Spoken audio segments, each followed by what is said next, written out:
प्रेरणा दिली अशा राष्ट्रमाता माँसाहेब जिजाऊ ज्यांनी लिहिलेल्या संविधानावर आजही संपूर्ण देशाची प्रशासन व्यवस्था चालते असे भारतीय राज्यघटनेचे शिल्पकार डॉक्टर बाबासाहेब आंबेडकर या सर्व महामानवांना वंदन करते. आलेल्या सर्व पाहुण्यांचे टाळ्यांच्या गजरात पुन्हा एकदा स्वागत करते आणि माझ्या भाषणास सुरुवात करते. जा डाल डाल पर सोने की चिड़िया करती है बसेरा, जा डाल डाल पर सोने की चिड़िया करती है बसेरा, वो भारत देश है मेरा, वो भारत देश है मेरा.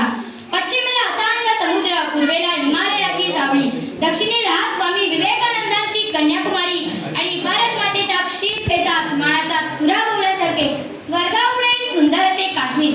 असाच आहे माझा भारत देश, होय असाच आहे माझा भारत देश, विविधतेने नटलेला. पण खंत याची वाटते की ही हवी तशी प्रगती, हवा तसा स्वप्नातला भारत हे सुराच्या दिसत नाही. भ्रष्टाचाराशी मैत्री करून इमानदारी विसरून गेलो आहोत आपण. पूर्वी ना इमानापेक्षा इमान हा शब्द भारतीयांसाठी खूप महत्त्वाचा होता. पण या सूर्याला, या भारताच्या सूर्याला आता गुन्हेगारीचं ग्रहण लागलं आहे. आपण सर्वांनी मिळून एक असा भारत घडवूया की भारतामध्ये गुन्हेगारीचा ग सुद्धा दिसणार नाही आणि भ्रष्टाचाराचे राज्य नसून इमानदारीचे राज्य असेल.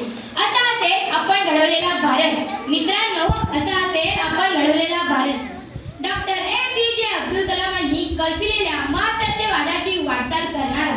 मित्रांनो, शिवाजी महाराज, संभाजी महाराज, यसाजी, तानाजी यांसारख्या शूरांनी आणि वीरांनी देशासाठी रक्ताचा सडा सांडवला, स्वतःचा जीव गमावला.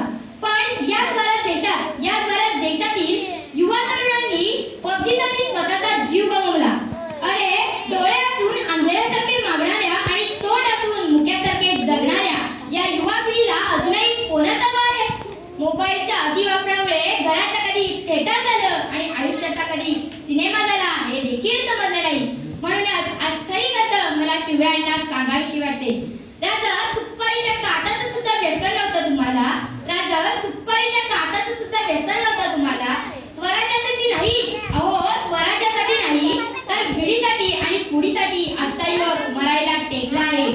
आपण सर्वांनी मिळून एक असा भारत घडवूया की भारतामध्ये एकही दारू तंबाखूचे दुकान दिसणार नाही, एकही व्यक्ती व्यसनाधीन केलेली दिसणार नाही. एक असा भारत घडवूया की जो चरित्र संपन्न म्हणजे जिवंत असलेल्या सच्चा देशभक्तांचा असेल. या देशाच्या सर्वोच्च शिखरावर भारत माते महादेवाच्या मंदिराचा कळस उभारलेला आणि तो ज्ञानाच्या भंडाराने भरलेला असेल. असा असेल आपण घडवलेला भारत.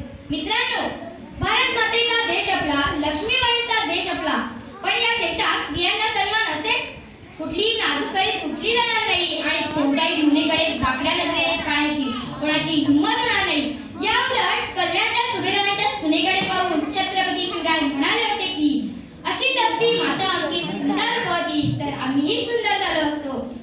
एक असा भारत घडवूया की माऊलीसारखे कोण आहे, तिचे जन्मांतरीचे ऋण आहे, तिचे जन्मांतरीचे ऋण आहे, ती जगात एक स्त्री आहे, ती जगात एक स्त्री आहे.